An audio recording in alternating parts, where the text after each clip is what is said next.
Karena rahmatnya, niat-niat baik hamba dapat terlaksana. Allahumma salli wa sallim wa zid wa barik wa an'im ala sayyidina wa maulana Muhammad wa ala azwajihi wa dhurriyyatihi wa ala ashabihi wa man iktafa atharahum ila yaumiddin.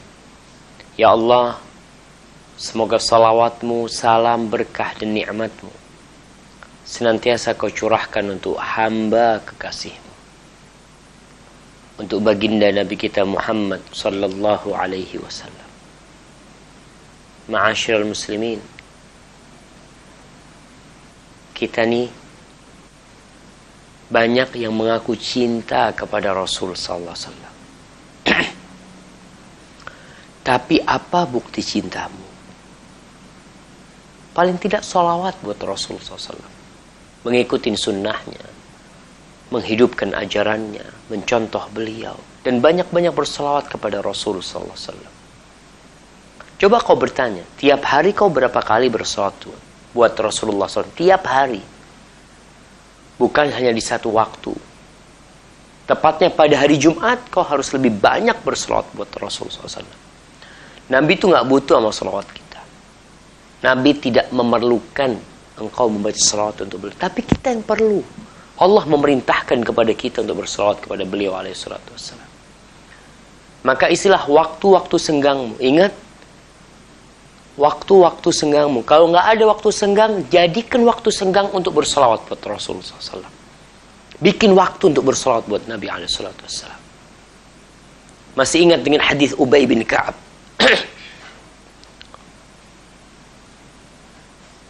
yang diriwayatkan oleh Imam At-Tirmidzi, di mana Ubay bin Ka'ab menyatakan kepada kekasihnya Rasulullah SAW dengan berkata, "Ya Rasulullah, inni ukthiru salata alaik." Wahai Rasulullah alaihi salatu wassalam, aku ni banyak bersalawat untukmu. Fakam aj'al laka min salati. Berapa banyak, berapa persen tuh yang harus aku berikan kepadamu dari waktu doa-doaku untuk bersalawat untukmu? Nabi alaihi salatu wassalam mengatakan, "Ma syi'ta." Terserah engkau. Ubay orang merdeka. Dan Allah tidak menginginkan hubungan dia dengan hambanya dibangun di atas keterpaksaan. Begitu pula Rasulullah SAW. Beliau berusaha untuk menanamkan benih-benih cinta dan kasih sayang di hati para sahabatnya. Mereka beriman bukan karena terpaksa. La ikraha fid din. Tidak ada pemaksaan dalam beragama. Nggak enak dipaksa. Allah mengatakan, "Faman syaa falyu'min wa man syaa falyakfur." Yang ingin beriman, tafadhal. Silahkan. Yang ingin kufur, silahkan. Allah tuh nggak butuh sama kita. Andai kata seluruh penduduk Indonesia ini kufur, mereka tidak beriman kepada Allah, kata Allah, "Ma naqasa dzalika min mulki syai'a." Itu tidak akan mengurangi dari kerajaanku sedikit pun. Beda dengan urusan manusia. Kalau kita kerja di perusahaan, kita mengundurkan diri, kita tidak bekerja dengan bagus, kita berkhianat, maka perusahaan itu bisa ambruk, negara itu bisa tutup. Tapi sama Allah nggak butuh Allah sama salatmu, sama ibadahmu, apalagi salawatmu. Yang ingin beriman, tafadhal. In ahsantum ahsantum li anfusikum. Kata Allah, kalau kalian berbuat baik, itu kebaikan buat kalian sendiri. Tadi yang saya sampaikan adalah hadis qudsi. Kalau yang ini adalah firman Allah, surat Al-Isra. Wa in asatum falaha. Tapi kalau kau berbuat buruk, itu kembali kepada dirimu sendiri. Maka para jamaah, saatnya kita menghidupkan kecintaan kepada Rasul SAW dengan bersalawat kepada beliau tiap hari.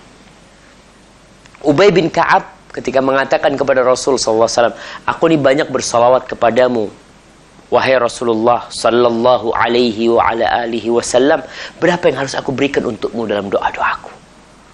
Salawat isinya untukmu, permohonan kepada Allah buat Rasul SAW. Kata Nabi SAW, masyita, terserah engkau. Maka Ubay berinisiatif mengatakan ar-rubu', rub'aha. Gimana kalau seperempatnya? Nabi mengatakan alaihi salatu wassalam, masyita, fa in zitta fahuwa khair. Terserah engkau. Tapi kalau kau tambahi, itu lebih baik. Maka Ubay mengatakan an-nisf, nisfaha, separuhnya. Nabi kembali menjawab, masyita Ubay, terserah engkau. Tapi kalau kau tambah itu lebih baik.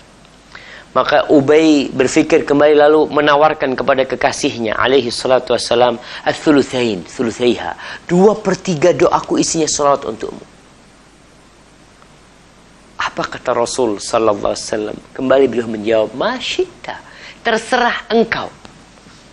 Fa in zitta fahuwa khair. Tapi kalau kau tambah itu lebih baik. Lalu Ubay mengatakan, idzan aj'al laka min salati kullaha. Kalau gitu semua doaku isinya salat buat engkau wahai Rasul SAW. Salawat, semua doanya. Tiap hari. Bukan sebulan sekali. Bukan sepekan sekali. Bukan 2 hari sekali. Tapi waktu-waktu berdoa Ubay yang untuk dirinya, dia ganti dengan salawat untuk Rasulullah SAW. Waktu-waktu dia memohon untuk kebaikan dirinya, dia ganti dengan salawat untuk Rasulullah SAW. Maka di sini Rasulullah alaihi salatu wassalam mengatakan, idzan tukfa hammak wa yughfar laka dhanbuk. Kalau itu yang kau lakukan, maka semua kesedihan, semua kegalauan, semua kekacauan akan dihilangkan dari hatimu. Selesai, Allah cukupi sudah. Dan di akhirat Allah ampuni dosa-dosamu. Artinya nih orang kepingin ini, kepingin itu. Dengan dia menggantikan keinginan-keinginannya dengan salawat untuk Rasul SAW. Kata Nabi SAW, selesai semua keinginanmu, semua harapanmu, Allah berikan dengan kau banyak bersalawat kepada Rasul SAW. Ingat, jangan engkau bersalawat di satu waktu banyak salawat lalu kau tinggalkan. Nabi SAW mengatakan, khairul amali adwamuha wa in qalla. Sebaik-baiknya amalan itu yang berkesinambungan, yang daim, yang terus-terusan, walaupun sedikit. Itu lebih baik daripada kau banyak lalu kau tinggalkan. Di akhirat Allah ampuni dosa-dosa kita. Apakah engkau masih malas bersalawat buat Rasulullah SAW? Nunggu waktu senggang, nunggu ada acara baru kau bersalawat. Para jamaah, kita harus mulai menghisab diri kita. Benarkah kita cinta kepada Rasul SAW? Atau selama ini hanya isapan jempol belaka, hanya sebuah ungkapan di lisan, tapi tidak terbukti di alam nyata? Karena banyak ajaran-ajaran Islam, banyak petunjuk-petunjuk Rasulullah SAW yang kita tinggalkan, kita meremehkannya. Bahkan sebagian beranggapan ada ajaran yang lebih baik daripada ajaran Rasul SAW. Ada yang mengatakan, aduh ajaran Nabi udah gak bisa dipakai sekarang nih. Itu zaman dulu, sekarang udah berbeda. Allahu Akbar. Ini Quran yang dibawa sama Rasul SAW sampai hari ini masih segar. Seperti yang Allah turunkan kepada Rasulullah SAW lewat Jibril alaihissalam. Kalau kau cinta kepada Rasul SAW, maka ikutin Al-Quran, ikutin sunnahnya, hidupkan. Banyak-banyak bersalawat untuk Rasul SAW dan untuk keluarga beliau, untuk istri-istri beliau, dan untuk seluruh sahabat Nabi. Tentunya untuk keluarga Nabi. Semoga Allah mengumpulkan kita bersama mereka. Amma ba'd. Pemirsa Roja TV dan pendengar Radio Roja dimanapun kau berada, semoga rahmat Allah senantiasa dilimpahkan kepada kita bersama. Pada malam hari ini, malam 13 malam Selasa 13 Rabiul Awal 1438 Hijriah, kita kembali bersua untuk mengkaji kitab Al-Adabul Mufrad yang ditulis oleh Al-Imam Bukhari yang meninggal tahun 256. Imam Bukhari meninggal tahun 256. 1200 tahun yang lalu kira-kira. Dan ternyata sampai hari ini kitabnya kita baca.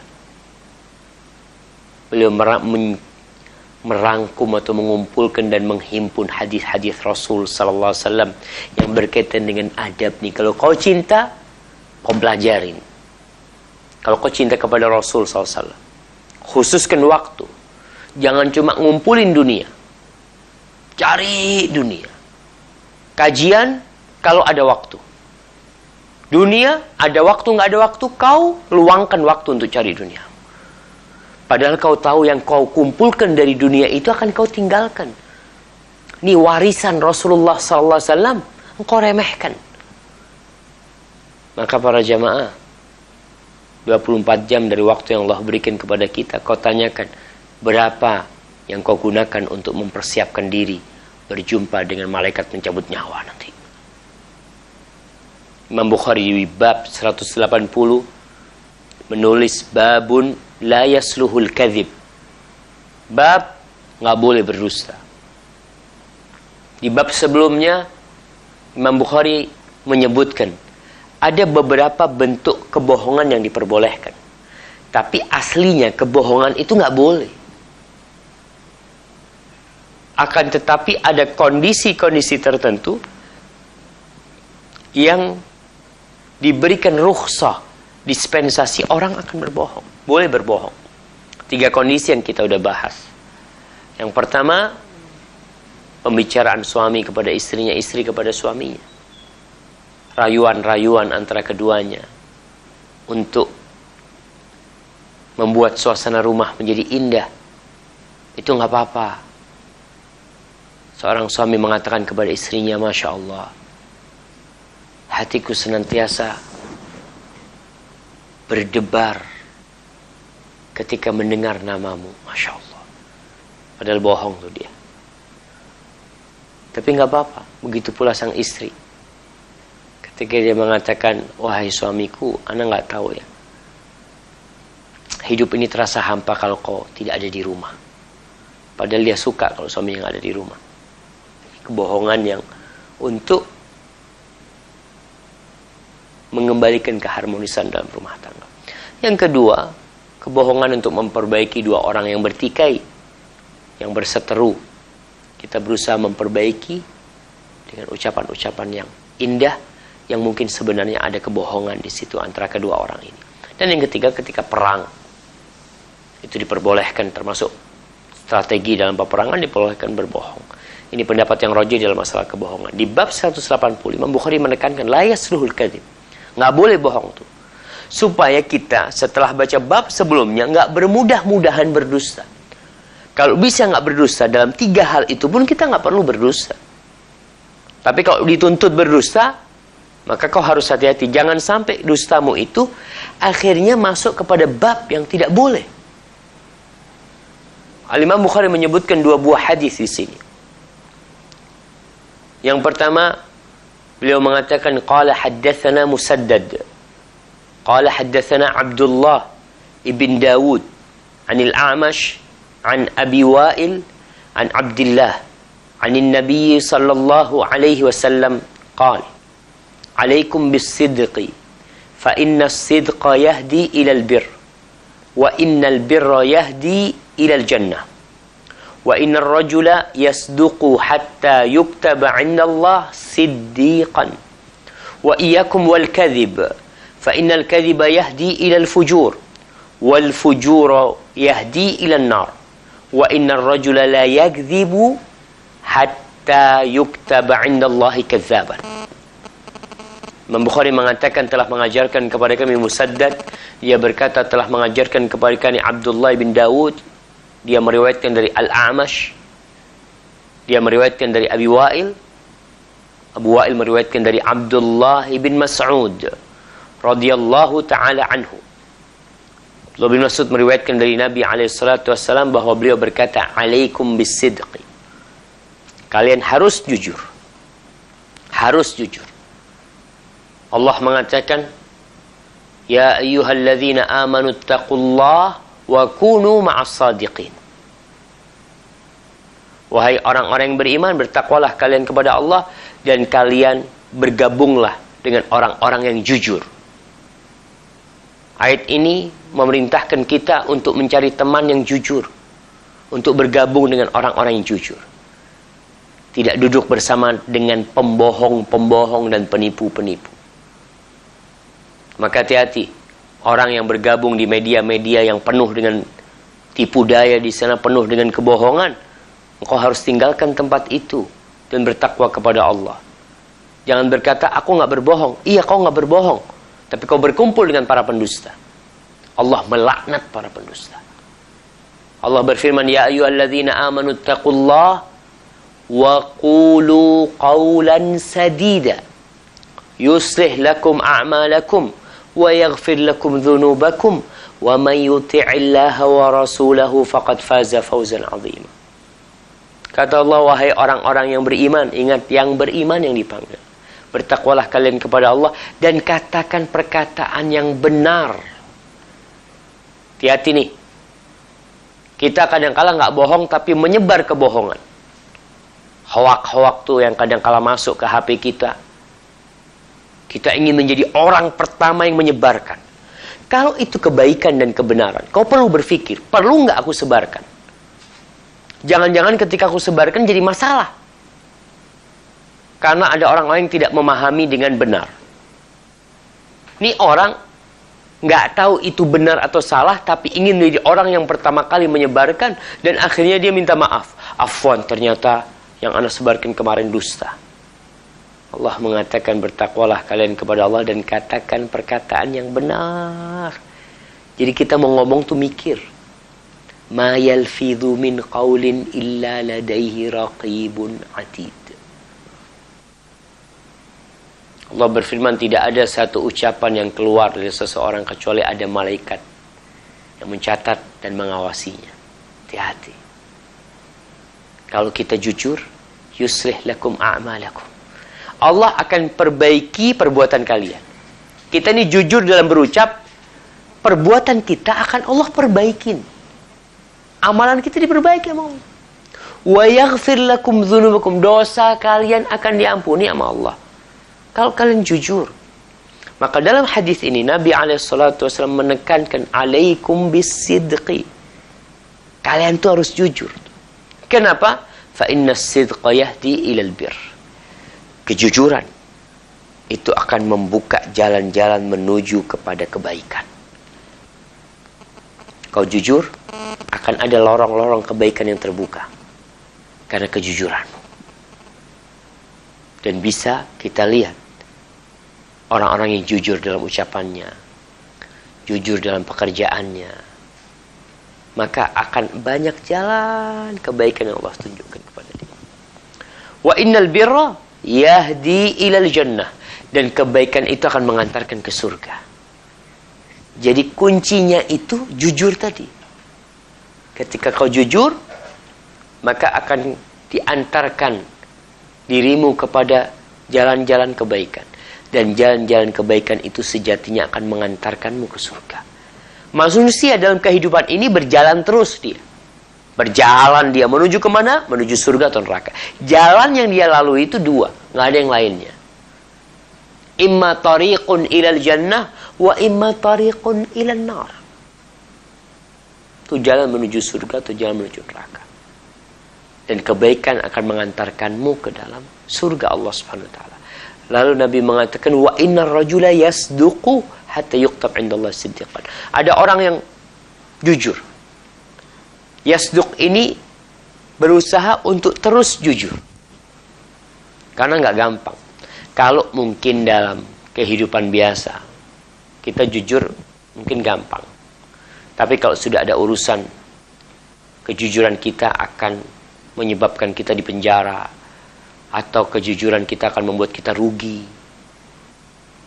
maka biasanya orang di situ akan terjebak dalam kebohongan dan dusta. Ini orang ada yang terus berusaha jujur, sampai Allah tulis dia sebagai siddiqan, orang yang jujur. Jadi orang ini siddiq, seperti Abu Bakar radhiyallahu taala anhu. Nggak pernah disebut Abu Bakar as-Siddiq kecuali dengan ucapan Abu Bakar as-Siddiq, orang yang jujur dan benar dalam keimanannya. Bahkan Aisyah radhiyallahu taala anha, hiya siddiqah bintu siddiqah. Aisyah ini orang yang jujur. Allah memberikan stempel kejujuran kepada Aisyah di surat An-Nur ayat 11 kalau nggak salah. Itu Allah jelaskan bagaimana Aisyah yang difitnah berzina padahal dia tidak berzina. Yang dia ucapkan adalah kebenaran. Maka Allah turunkan ayat itu untuk menetapkan Aisyah orang yang jujur, bersih dari segala dosa yang dituduhkan kepada dia. Orang yang berusaha untuk jujur, lama-lama akan ketahuan fulan jujur. Kadang-kala kita anak mau kerja sama fulan, oh masya Allah fulan mumtaz. Jangan ditanya fulan ini. Kenapa? Kita udah tahu fulan. Kau bermuamalah dengan dia, engkau akan mendapatkan cahaya kejujuran nampak di wajahnya. Dan orang yang jujur, wajahnya itu kelihatan. Sampai kisahnya Abdullah bin Salam radhiyallahu taala anhu, ketika Rasulullah alaihi salatu wassalam hijrah meninggalkan Mekah menuju ke Madinah, sampai di Kuba, sampai di Madinah tuh orang-orang pada datang. Salah satu yang datang adalah Abdullah ibn Salam, Husain ibn Salam dulu namanya, kemudian diganti Abdullah sama Nabi alaihi salatu wassalam. Sama Abdullah bin Salam ini dilihat Nabi dari kejauhan, diperhatikan. Apa kata Abdullah? Hadza laysa biwajhi kadzdzab. Ini wajahnya bukan wajah pendusta. Kelihatan jamaah. Ya, ini orang yang melihat dengan cahaya dari Allah Subhanahu wa taala. Antum kadangkala melihat orang datang ya, ngobrol ini macam-macam. Lalu dalam hati ngeletek, aduh kayaknya wajahnya ini wajah pembohong. Kita lihat orang dari jauh, aduh ini wajahnya wajah peminum umpamanya. Jadi memang ada orang-orang yang sudah disempel. Orang yang jujur, wajahnya wajah yang jujur. Antum ngelihat dari jauh udah senang. Masya Allah, kalau ngelihat fulan, ini orang jujur. Bukan ngomong doang. Apa yang dia omongkan berusaha untuk dia amalkan. Umpamanya. Udah kelihatan. Allah yang memberikan stempel itu sebenarnya. Karena Allah cinta dengan kejujuran. Dan Allah memerintahkan untuk jujur. Namun hal itu membutuhkan perjuangan dan pengorbanan. Tidak sedikit orang yang jujur akhirnya dipenjara dengan kejujuran dia. Gak masalah. Kehidupan dunia ini sebentar. Kalau seorang jujur, kemudian dia dipenjara 15 tahun, Allahu Akbar. Mau 10 tahun, mau 15 tahun, mau sampai mati di penjara. Kalau itu karena kejujuran dia, Allah mengatakan, وَمَا الْحَيَاةُ الدُّنْيَا إِلَّا مَتَاعُ الْغُرُورِ. Kehidupan dunia ini tidak lain adalah kesenangan yang menipu. Orang yang bohong, yang gak dipenjara umpamanya, kau pikir dia berbahagia. Kadang kalau Allah kasih penyakit ini, penyakit itu, Allah kasih beban dalam kehidupan dia. Tapi orang yang jujur, walaupun dia di penjara, dia akan tenang. Karena Allah tahu dia jujur. Dia nggak bohong. Kemudian Rasulullah sallallahu alaihi wasallam mengatakan, wa iyyakum wal kadzib, fa innal kadziba yahdi ilal fujur. Kalian tidak boleh berbohong. Nggak boleh dusta. Karena kebohongan itu mengantarkan kepada dosa. Maksudnya kebohongan yang mengantarkan kepada dosa. Bohong ini membuka jalan-jalan menuju dosa-dosa yang lainnya. Sekali antum berbohong, kemudian Antum berbohong lagi, berbohong lagi. Akhirnya terus diantarkan kepada dosa-dosa yang lainnya. Ada istilah para ulama, dosa itu melahirkan dosa. Nah, kebohongan itu melahirkan banyak dosa. Dan dosa itu akan mengantarkan ke neraka. Jadi ingat, hanya ada dua jalan. Ashabul yamin di kanan menuju surga, dan ashabul shimal di kiri menuju neraka. Dan orang yang berbohong itu sedang meniti jalan. Dia membawa dosa-dosanya. Ransel dia bawa, berisi dosa, menuju kemana? Yahdi ilan nar, menuju ke neraka. Wa innar rajula la yakdzib. Ada orang yang bohong. Terus dia bohong lagi. Kemudian dia bohong lagi. Hatta yuktaba indallah kadzaban. Sampai dicap sama Allah kadzab. Dan di muka bumi ini kita lihat. Ada orang, ada media, atau ada kelompok. Udah aduh kadzab sudah fulan. Jangan kau dengarkan. Lihat kau. Dari jauh kelihatan gayanya kadzab. Karena Allah sudah memberikan stempel dia kadzab. Dia itu pendusta. Karena apa? Karena kebiasaan dia berbohong. Maka hati-hati kita. Jangan sampai ya kita menganggap remeh kebohongan itu. Karena pelan-pelan setan itu kalau menyesatkan kita, nggak langsung ditarik keras, kita nggak. Sama setan ditarik pelan, sini. Sini jalan lewat sini. Ya, kita jalan. Langkah-langkah setan kita ikutin. Habis itu sama setan ditinggal di jalan sendiri itu. Kenapa tadi? Dosa melahirkan dosa sampai menuju neraka jahanam. Nauzubillahi minal nar. Ini berkaitan dengan dusta. Hati-hati, khususnya para pedagang. Pedagang ini, Allahu Akbar, banyak kekhawatiran dia kalau jujur. Khawatir nggak laku barangnya. Khawatir hari itu dia nggak dapat duit. Ketika ada orang datang, kalau aku jujur kayaknya nggak beli nih orang. Lalu dia bohong. Udah sekali lah, anak bohong lah. Karena nggak punya duit. Oke, sekali. Nanti setan akan ngomong, kau sekali lagi, nggak masalah. Belum cukup tuh duitmu. Bohong yang kedua kali. Katakan setan, kayaknya belum cukup. Istrimu mungkin butuh ini, itu, anak-anakmu bayar SPP sekolah. Bohong lagi, nggak apa-apa. Bohong. Akhirnya, stempel pembohong. Besok bohong lagi. Lusa bohong lagi. Sampai kemudian dia dibawa ke neraka. Hadis yang kedua berkaitan dengan dusta ini, Imam Bukhari menyebutkan sebuah athar dari Abdullah ibn Mas'ud. Dia mengatakan, qala haddatsana Qutaibah, qala haddatsana Jarir 'anil A'mash, 'an Mujahid, 'an Abi Ma'mar, 'an Abdullah ibn Mas'ud radhiyallahu ta'ala anhu qala, la yasluhul kadhibu fi jiddin wala hazlin wala an ya'ida ahadukum waladahu syai'an thumma la yunjizu lahu. Ini adalah dawuh atau petuah Abdullah bin Mas'ud radhiyallahu taala anhu. Dia mengatakan tidak halal berdusta itu baik dalam kondisi serius atau main-main, bergurau. Nggak boleh bohong. Ada orang yang bergurau, kemudian dia berdusta untuk membuat orang pada tertawa. Hati-hati nih. Ada para manusia yang bercerita, cerita-cerita bohong untuk membuat orang lain tertawa. Orang pada ketawa, dia senang. Kata Rasul SAW, wailun liman yuhaddithun nas fayakdzib liyudhika bihil qaum.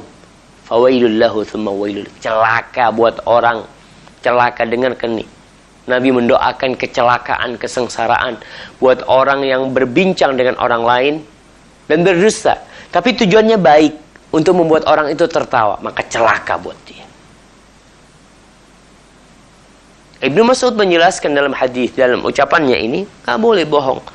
Serius atau dusta atau gurau. Jangan sampai kita seperti itu. Apalagi nih di masa broadcast ini, BC net, ya, jangan sampai kita bohong, menjelaskan berita kebohongan itu. Nggak, walaupun itu bergurau. Kemudian Ibnu Mas'ud menekankan Dan tidak boleh seorang berjanji kepada anaknya memberikan sesuatu, kemudian dia tidak tepati janjinya. Nih ada orang tua yang janji, nanti nak kalau aku kasih ini nak. Berlalu waktu, lupa nih orang tua. Atau orang tua punya keperluan lain, janjinya sama anaknya nggak ditepati. Sang anak udah melihat bapaknya bohong nih. Nanti janji lagi bapaknya, nah nanti kau kalau lulus, abah beliin sepeda. Iya bah, tunggu anaknya lulus, sepeda nggak kunjung tiba. Sang anak melihat udah 2 kali nih ayah bohong. Kemudian nanti janji lagi yang ketiga, sang anak udah ngomong, ya nggak usah berharap lah. Semuanya omong kosong. Nggak boleh jemaah. Nih, ada sebuah hadis yang diriwayatkan oleh Imam Abu Dawud. Hadis Abdullah bin Amir radhiyallahu taala anhu. Abdullah bin Amir ketika itu masih kecil. Dia cerita, "Da'atni ummi yauman wa Rasulullah sallallahu alaihi wa ala alihi wasallam qa'idun fi baitina." Pernah pada suatu hari ibundaku memanggilku. Dan ketika itu Rasulullah sallallahu alaihi wasallam sedang duduk di rumah kita. Jadi Nabi alaihi salatu wasallam ada di rumahnya Abdullah bin Amir. Ibunya Abdullah bin Amir lagi manggil si Abdullah ini. Faqalat, "Ha, ta'al, u'ti." "Ha, sini. Ibu kasih." Kata ibuku kepadaku. Ini ucapan Abdullah bin Amir. Nabi alaihissalam melihat nih, ibu memanggil anaknya mau memberikan sesuatu. Faqala laha Rasulullah sallallahu alaihi wasallam, "Ma aradti an tu'tiyahu?" Apa yang kau mau berikan kepada dia? Karena si ibu nih ngomong, sini aku mau kasih. Maka Nabi SAW menanyakan kepada ibundanya Amir, apa yang akan kau kasihkan kepada dia? Qalat, aradtu an u'tiyahu tamra.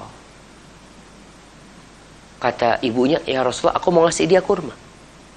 Aku panggil, aku katakan, sini, ibu kasih. Aku mau kasih dia kurma. Faqala Rasulullah sallallahu alaihi wasallam, "Ama innaki law lam tu'tihi syai'an kutiba 'alaiki kadhiba." Kata Nabi alaihi salatu wasallam, kalau engkau enggak ngasih sama dia, padahal kau ngomong sini aku mau kasih, maka akan dicatat sebagai kebohongan. Ibu bohong sama anak. Maka hati-hati. Jangan kita mendidik anak-anak kita di atas kebohongan. Ini tadi kita ngomong aku akan kasih, nggak ngasih, itu bohong. Kadang-kadang ibu sini, ibu kasih permen, ibu beliin es krim. Sini, setelah anaknya datang, momennya dipanggil dari ibunya dari jendela ngelihat anaknya main. Fulan, tak. Ibu kasih es krim ini. Mau dikasih es krim, balik tuh anak. Sampai rumah dijewer, bukan dikasih es krim. Kau itu ibu panggil dari tadi, nggak dengerin, udah bohong ibunya. Maka jangan sampai kita mendidik anak kita di atas kebohongan. Kadangkala orang tua capek tidur, ada tamunya datang. Abah ada. Sang abah ngomong sama anaknya, katakan abah nggak ada. Sang anak ngomong sama abah, sama tamunya, katanya abah nggak ada. Katanya abah nggak ada. Berarti abahnya ada. Ngomong nggak ada. Nggak perlu kau didik anak dengan kebohongan. Kalau kau capek tidur, katakan abah capek sedang istirahat, sampaikan ke tamunya. Dan insya Allah tamunya akan tahu. Berarti ada, cuma dia kecapean, bukan dia nggak mau terima tamu. Dan orang yang datang berkunjung ke rumah saudaranya lalu ditolak, pulang dia. Wa idza qila lakum irji'u farji'u. huwa azka lakum. Kalau dikatakan kepada kalian, pulanglah kalian, pulang, itu lebih baik buat kalian. Kecuali kau mau nunggu. Umpamanya Abah lagi istirahat, kata dia. Mungkin Abah biasanya bangun asar. Ya udahlah, aku tunggu. Soalnya aku mau balik rumahku jauh. Enggak masalah, tafadhol tunggu. Kalau memang seperti itu. Tapi ingat, jangan didik anak kita di atas kebohongan. Ketika janji memberikan sesuatu, berikan kepada dia. Dan jangan menjanjikan sesuatu yang tidak bisa kau tepati. Jangan. Kita tahu nggak mungkin aku ngasih anakku itu. Nanti kalau Abah, kalau kau juara 1 sekolah, Abah belikan kapal terbang. Supaya kau bisa terbang kemana-mana. Orang tua selama hidupnya nggak pernah naik kapal terbang. Janji anaknya mau dikasih kapal terbang. Kalau kapal terbang mainan mungkin lah. Maka jangan menjanjikan sesuatu yang tidak bisa kita tepatin. Alhamdulillah, dengan ini kita telah menyelesaikan babul kadzib. Bab tentang bohong, tentang dusta. Kita akan masuk kepada bab yang lain, itu bab nomor 181. Babun alladhi yasbiru ala adhan nas. Bab tentang orang-orang yang bersabar disakiti orang.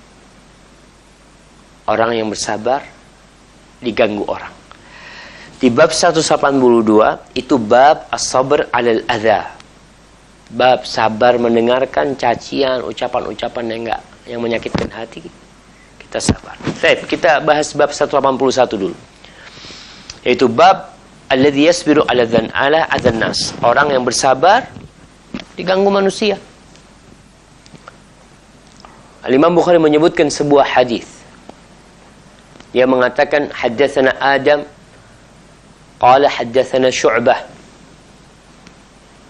an al-A'mash an Yahya bin Wathab an Ibnu Umar radhiyallahu taala anhu anin Nabi sallallahu alaihi wasallam, dari Nabi alaihi salatu wassalam, beliau bersabda, al-mu'minu alladhi yukhalitun nas wa yasbiru ala adahum khairun minal ladzi la yukhalitun nas wa la yasbiru ala adahum. Nabi alaihi salatu wasallam mengatakan seorang mukmin yang bergaul dengan orang, bercampur sama mereka. Ana lupa, mukhalatah ini terjemahannya berbaur lah. Orang itu berbaur sama masyarakat dan bersabar diganggu mereka. Itu lebih baik daripada orang yang tidak bergaul dengan manusia dan tidak bersabar disakiti mereka. Jadi manusia ada dua macam. Ada manusia yang suka bergaul, ada manusia yang nggak suka bergaul. Ada orang yang tertutup, dia nggak mau bergaul dengan masyarakat, tapi ada orang yang Masya Allah, dia bergaul sama masyarakat. Nabi SAW mengatakan yang bergaul dan bersabar itu lebih baik daripada yang tidak bergaul dan tidak bersabar. Artinya orang yang bergaul, konsekuensi pergaulan dia, berbaurnya dia dengan masyarakat, dengan tetangga, maka dia akan mendengarkan sesuatu yang tidak baik. Omongan-omongan masyarakat, omongan warga. Tapi kau bersabar itu lebih baik daripada kau ada orang kerjanya cuma masuk rumah tutup, udah nggak mau ngomong sama orang, nggak mau apa. Pemirsa Roja TV dan pendengar Radio Roja, kita sebagai seorang muslim maka dituntut untuk bergaul. Salah satu tujuan pergaulan itu adalah mewarnai masyarakat kita agar mereka jadi lebih baik. Dan catatannya kita harus sabar disakiti mereka.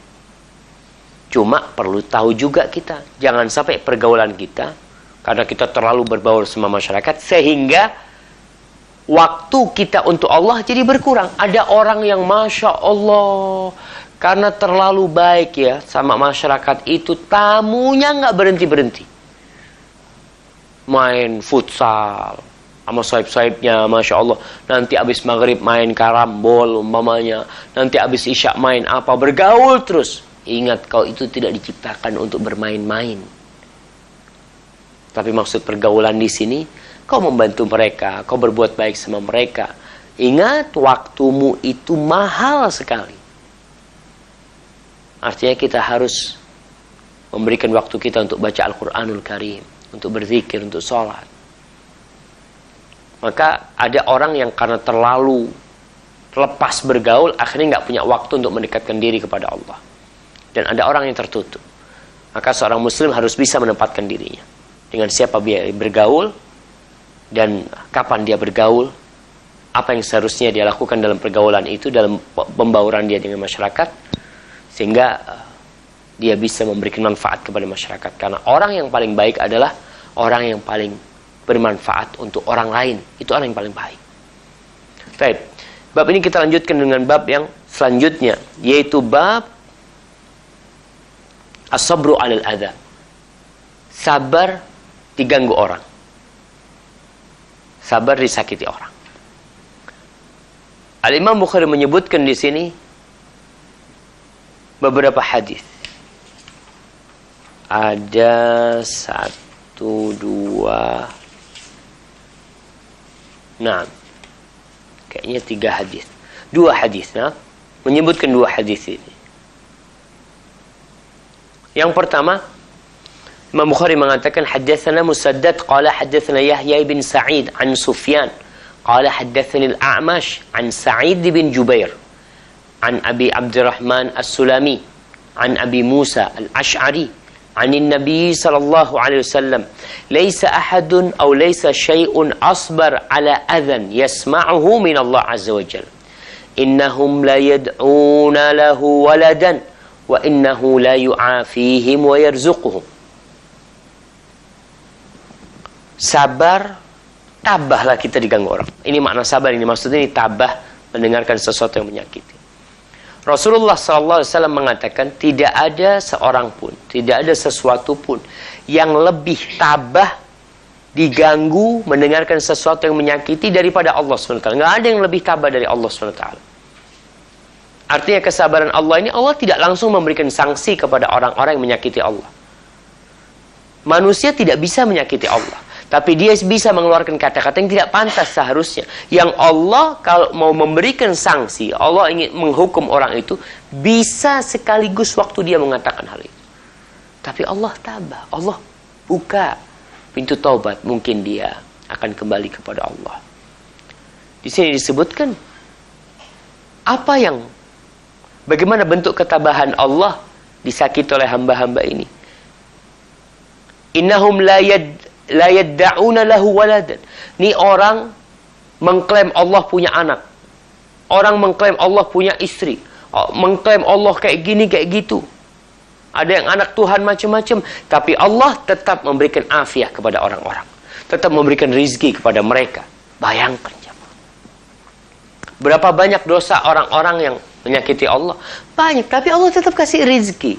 Itu orang-orang kafir yang mengatakan Allah punya anak. Itu orang-orang Yahudi yang mengatakan Uzair anak Allah umpamanya. Itu orang-orang yang macam-macam yang berbuat syirik kepada Allah SWT. Allah tetap memberikan rizki kepada orang itu. Subhanallah. Ini ketabahan Allah. Hadis ini adalah pelajaran buat kita. Kita tatkala mengenal Sang Pencipta, dari nama-namanya yang indah, dari Asma'ullah Al-Husna, dari sifat-sifat yang mulia. Bentuk keimanan kita adalah bagaimana kita meneladani Sang Pencipta. Seperti tatkala kita berdoa, memohon maaf kepada Allah. Kita katakan, Allahumma innaka afuwun tuhibbul afwa fa'fu anni. Ya Allah, Engkau itu maha pemaaf dan Kau cinta dengan maaf. Maafkan aku ya Allah. Kita belajar, Kau itu harus bisa memaafkan orang lain. Maka di hadis ini kita belajar. Taib, kalau itu tentang Sang Pencipta. Hadis yang kedua tentang Rasulullah SAW. Utusan Allah, bagaimana kesabaran beliau. Beliau telah menjelaskan Allah itu adalah zat yang paling tabah diganggu, disakiti, tetap Allah kasih rezeki sama orang. Bagaimana Nabi SAW mengamalkan hal ini? Al-Imam Bukhari mengatakan haddatsana Umar bin Hafs. Qala haddatsana Abi Qala haddatsana al-A'mash qala sami'tu syaqiqan yaqul, kata al-A'mash, aku mendengar Syaqiq berkata, qala Abdullah, yakni Abdullah bin Mas'ud. Pernah pada suatu hari Abdullah berkata, qasaman nabiyyu sallallahu alaihi wasallam qismatan ka ba'di ma kana yaqsim. Kata Abdullah bin Mas'ud, pernah suatu hari Rasulullah sallallahu alaihi wasallam itu sedang membagi harta rampasan perang seperti yang biasa beliau lakukan. Faqala rajulun minal ansar. Tahu-tahu ada seorang lelaki dari kalangan Ansar.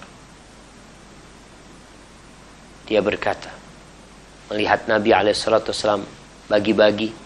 Biasa Nabi itu ketika membagi gak semuanya dikasih. Itulah hikmah. Sebagian orang dikasih sama Nabi harta, dan sebagian orang dikasih Nabi cinta.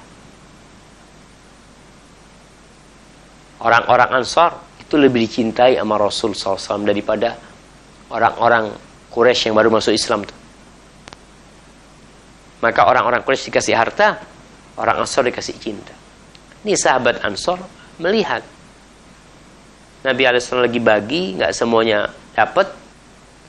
Lalu dia mengatakan, wallahi innaha laqismatun ma urida biha wajhullah. Demi Allah, nih pembagian tidak ikhlas lillahi ta'ala. Nggak benar nih pembagian. Ini ucapan itu. Qultu, Abdullah bin Mas'ud, ada ketika orang ini ngomong. Maka kata Abdullah bin Mas'ud, oh ini harus diperbaikin orang ini. Harus diluruskan. Nggak boleh dibiarkan. Maka Abdullah bin Mas'ud mengatakan, la aqulanna lin Nabi sallallahu alaihi wasallam. Aku akan menyampaikan kondisi seperti ini kepada Nabi alaihi salatu wasallam. Bahwasanya ada orang yang ngomong ini pembagian tidak diinginkan darinya wajah Allah, tidak ikhlas lillahi ta'ala. Maka Abdullah bin Mas'ud mengatakan fa'ataituhu wa huwa fi ashabihi fasarartuhu. Maka Abdullah bin Mas'ud datang. Ketika itu Nabi SAW sedang bersama para sahabatnya. Maka kita lihat adab Abdullah bin Mas'ud. Dia tidak ingin ucapan orang Ansar itu menjadi fitnah buat para sahabat. Yang perlu dia sampaikan adalah kepada Nabi SAW saja. Maka kata Abdullah bin Mas'ud ini termasuk orang yang dekat sama Nabi SAW. Dia termasuk orang yang awal masuk Islam. Sehingga kedekatan dia sama Nabi SAW sangat menakjubkan. Bahkan sebagian sahabat mengira Abdullah bin Mas'ud itu keluarganya Nabi SAW. Karena seringnya dia masuk bersama ibundanya menjumpai Nabi SAW di rumahnya. Ketika itu Abdullah bin Mas'ud berbisik-bisik kepada Nabi bahwasanya ada kejadian kayak gini. Fashaqqa dzalika alaihi wa taghayyara wajhuhu wa ghadib hatta wadidtu anni lam akun akhbartuhu. Ketika aku sampaikan, maka hal itu terasa berat buat Nabi SAW.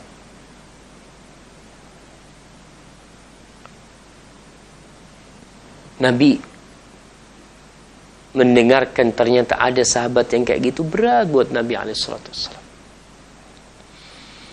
Wa taghayyara wajhuh. Nabi itu putih. Wajah Nabi berubah jadi merah.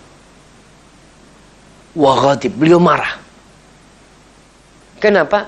Kesian nih orang. Kalau Nabi nggak ikhlas, terus siapa yang ikhlas? Beliau adalah utusan Allah yang diamanati untuk menyampaikan risalah Allah. Nggak benar ini yang dilakukan oleh sahabat ini. Salah. Sampai melihat kondisi Nabi SAW, Abdullah bin Mas'ud berharap andai kata tadi aku nggak ngasih tahu Nabi ya. Karena nggak enak melihat Nabi seperti itu akhirnya. Lalu Nabi berkata, beliau berusaha untuk sabar. Setelah beliau menahan emosinya, beliau mengatakan, qad udhiya Musa bi aktsara min dzalika fasabar. Nabi Musa alaihissalam itu sudah diganggu lebih dari itu, dan sabar Nabi Musa. Kenapa aku nggak sabar? Nabi Musa itu diganggu sama kaumnya. Nabi ini mengajarkan kepada para sahabatnya agar mereka melihat kepada orang-orang yang sabar. Jamaah rahimakallah,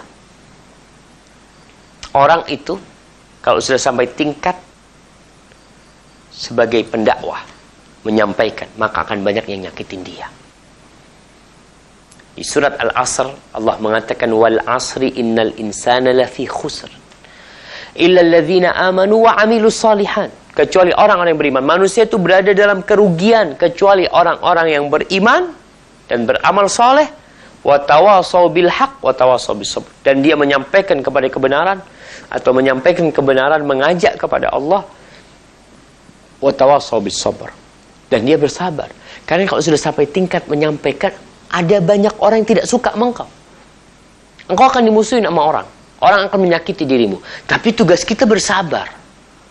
Tabah menghadapi hal itu. Seorang da'i yang tidak bersabar, maka jangan berdakwah. Karena dia akan merusak. Ada orang yang kalau berdakwah keluar kata-kata kotor dari mulutnya, udah gak usah berdakwah. Istirahat kau. Kau ngaji aja. Kenapa? Karena orang ini akan merusak citra dakwah itu sendiri. Rasulullah SAW sangat penyabar. Beliau dikatakan orang gila. Subhanallah, Nabi dikatain orang gila. Dan beliau sabar. Dikatain penyair, penyihir, dukun. Apalagi ucapan-ucapan yang sangat menyakiti hati. Tapi beliau tahu butuh kesabaran. Maka tugas kita adalah mencontoh Nabi alaihissalam. Nabi mengingatkan dalam hadis ini dengan Nabi Musa alaihissalam. Nabi Musa itu sampai mengatakan kepada kaumnya, ya qaumi lima tu'dzunani wa qad ta'lamuna anni rasulullahi ilaikum. Wahai kaumku, kenapa kalian itu nyakitin aku, kata Nabi Musa. Padahal kalian tahu aku ini utusan Allah kepada kalian. Di antara yang disebutkan oleh para ahli tafsir, dan Nabi SAW menyebutkannya. Dulu kalangan Bani Israel itu, kalau mandi mereka itu di sungai, itu mandi bareng, telanjang mereka. Saling melihat aurat lelaki sama lelaki lain. Ini di syariat dahulu boleh. Tapi di syariat Nabi Muhammad SAW nggak boleh lagi. Laki nggak boleh melihat auratnya orang laki yang lainnya. Begitulah wanita. Di masa itu, Nabi Musa alaihissalam, dia malu untuk bergabung mandi sama orang-orang laki itu. Maka kalau mandi di sungai, beliau itu cari tempat yang jauh, yang tidak bergabung, karena rasa malu beliau. Apa yang terjadi? Bani Israel mulai menyebarkan omongan-omongan dusta. Jadi kedustaan ini jamaah, kalau diulangin, akhirnya dianggap benar sama orang. Apa kebohongan mereka? Mereka selalu sebutkan Nabi Musa ini nggak mau mandi sama kita karena dia itu punya penyakit di kemaluannya. Adar ya, dikatakan adar itu yang apa istilahnya? Mungkin seperti hernia yang besar, ada bengkak di kemaluannya. Makanya dia nggak kepingin mandi sama kita. Sering itu diucapkan ya. Akhirnya Allah ingin membebaskan Nabi Musa dari tuduhan kaumnya. Suatu hari Nabi Musa alaihissalam lagi mandi di sungai seperti biasa. Kaumnya mandi di sebelah sana. Beliau buka pakaiannya, buka sarungnya, ditaruh di atas batu. Beliau mandi.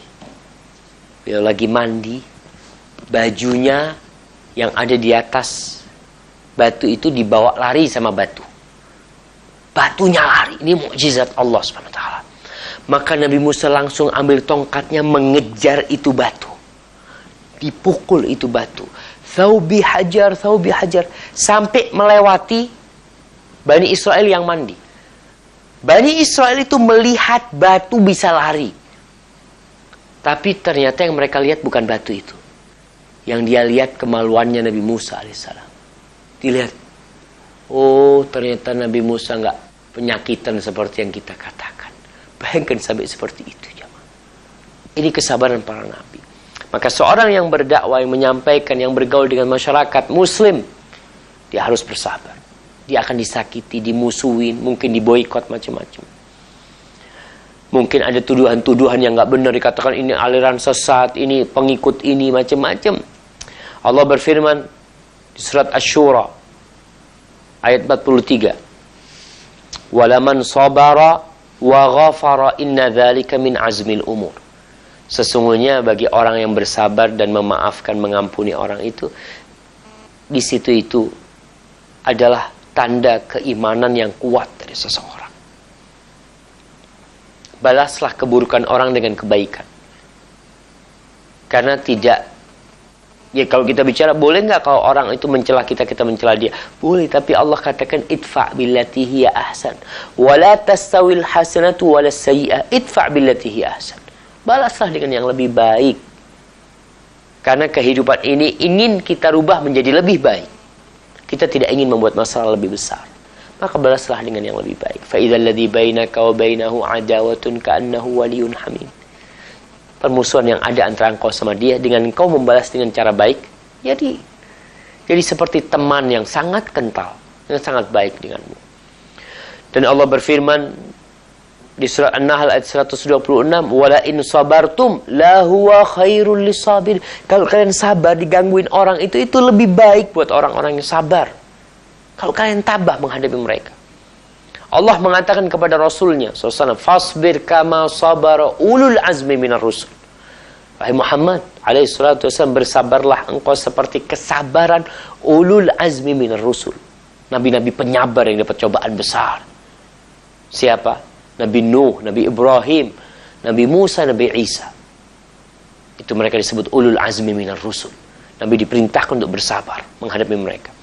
Dan di surat Al-Muzammil ayat 10 Allah mengatakan, "Wasbir ala ma yaquluna wahjurhum hajran jamila." Bersabarlah engkau Muhammad atas ucapan mereka. Ucapan gak enak, nyakitin hati, ini tuduhan, ini tidak benar. Sabar, udah gak usah diurusin. Kau serahkan nama Allah. Gak perlu diladenin. Kecuali nanti sampai masa yang memang ini harus diluruskan. Itu tidak menghalangi kita, ini harus diluruskan, harus dibawa ke pengadilan. Kalau nggak bermasalah. Kesian tuh orang. Tapi yang jelas Allah mengatakan kepada nabinya, "Wasbir ala ma yaqulun." Bersabarlah atas apa yang mereka katakan, wahjurhum hajran jamila. Dan tinggalkan mereka dengan peninggalan yang baik. Itulah, nggak usah terlalu banyak mengurusin. Jadi para jamaah, seorang muslim dituntut untuk bersabar. Ketika diganggu sama orang, bergaul sama orang, dia mulai berdakwah, dicela orang, dituduh orang, ada omongan-omongan yang benar, mungkin tuduhan itu sampai membuat dia di penjara, sabarlah. Kita lihat bagaimana Nabi Yusuf alaihissalam. Kejujuran beliau membuat beliau di penjara. Ya udah, daripada masuk dalam masalah yang lebih besar, beliau memilih di penjara. Itu termasuk kesabaran Nabi Yusuf alaihissalam. Nabi Ya'qub alaihissalam sabar menghadapi anak-anaknya. Bagaimana anak-anaknya bermakar, membuat Nabi Yusuf akhirnya dipisahkan dari orang tuanya. Nabi kita Muhammad SAW bersabar menghadapi istrinya. Beliau bersabar menghadapi umatnya. Ada para sahabat yang pernah Nabi SAW lagi pulang dari satu perjalanan, tahu-tahu ada badui yang menarik selendang Nabi SAW, ditarik ke belakang sampai membekas di leher Nabi Muhammad SAW. Apa kata badui ini? "Ya Muhammad, a'tini min malillahi alladhi a'ta." Wahai Muhammad, kasih aku harta yang Allah berikan kepadamu. Dari Baitul Mal, kasih aku harta. Udah minta, narik bajunya sampai membekas merah. Nabi SAW cuma ketawa. Lihat Allah, ini orang badui ini. Kata Nabi SAW, kasih dia. Begitu kita harus bersabar. Tunjukkan kepada umat bahwa tatkala kita mempelajari agama Allah dengan benar, kita membaca Al-Quranul Karim, kita mengkaji hadis-hadis Rasul SAW, kita semakin baik, bersabar, tabah, nggak gampang emosian. Karena ingat, salah satu ciri penghuni surga adalah wal kadhiminal ghaidh. Dia orang yang menahan emosinya, wal afina 'anin nas, dia memaafkan orang, nggak dibikin penyakit di hati dia. Orang melakukan ini itu, aduh, udah biarlah. Kita punya Allah SWT, kita doakan orang itu semoga mendapatkan hidayah. Hadza wallahu a'lam bishawab. Mungkin kita kembali ke studio di Rajab Ustadz kepada Akh Fawaz yang udah lama anak nggak ngelihat beliau. Falyatafaddal mashkuran ma'jura. Fadl. Baik, terima kasih.